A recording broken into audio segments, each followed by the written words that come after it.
The galactic archive stretched across 17 star systems, its quantum memory banks containing the complete recorded history of over 3,000 civilizations.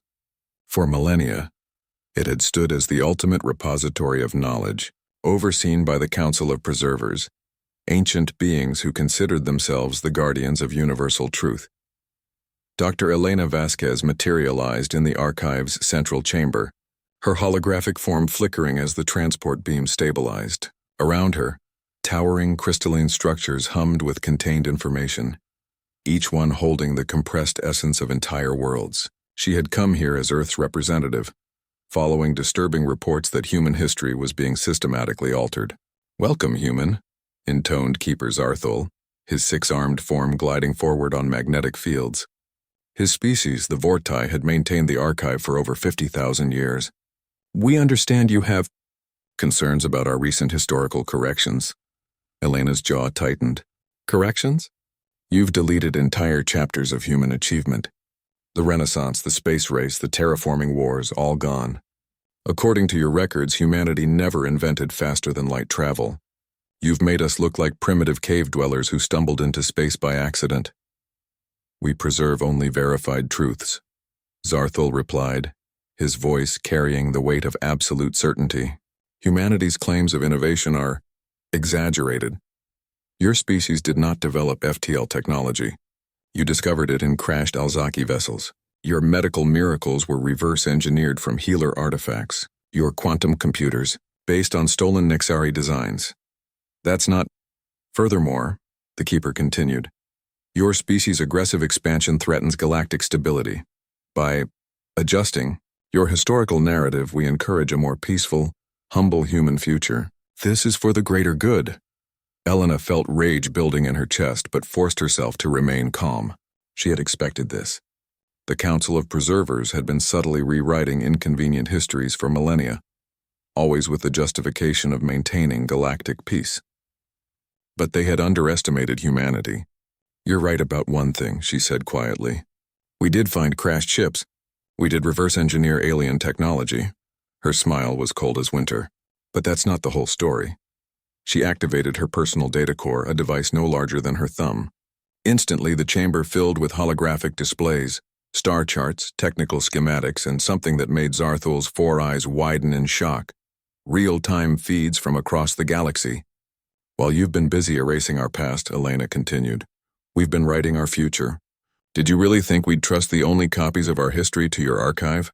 The displays showed human colonies on worlds the Council thought uninhabited. Massive shipyards hidden in asteroid fields, research stations developing technologies the Council had never seen. And at the center of it all, a revelation that sent tremors through the archive's foundations. "Impossible," Zarthul whispered. "These readings..." "This is Earth?" Elena nodded. "Not the Earth you think you know. The Earth you've been monitoring is our museum world, a carefully maintained exhibit of what you expected to see. Our real civilization moved beyond your sensors decades ago." The hologram showed Earth's true form, a planet wrapped in energy fields, its surface rebuilt with materials that existed outside normal spacetime. Cities that phased between dimensions, oceans that had been transformed into living computational matrices. "You called us scavengers and thieves," Elena said, her voice growing stronger. "But every piece of technology we stole, we improved. Every crashed ship we found, we reverse-engineered and surpassed. We didn't just copy your FTL drives. We created ones that make yours look like steam engines." More displays materialized, showing human ships moving through space in ways that defied known physics.